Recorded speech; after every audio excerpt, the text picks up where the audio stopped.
Madam చెప్పు ప్రశాంత్. అది ఏంటి లీవ్ కావాలా?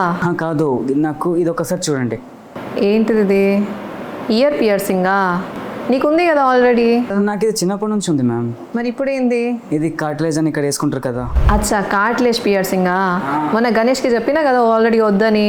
ఇది ప్రెసెంట్ ట్రెండింగ్ నడుస్తుంది మ్యామ్. ఇది చెప్తే వినరు కదా మీరు అసలు.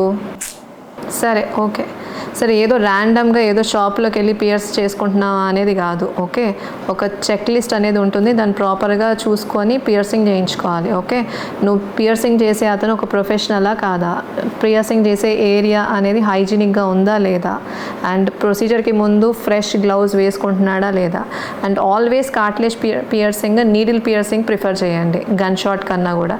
ఎందుకంటే గన్ షాట్ వల్ల బ్లంట్ ట్రామా అవుతుంది అనమాట కార్ట్లేజ్ మీద, which leads to very bad serious infection and which are very difficult to treat.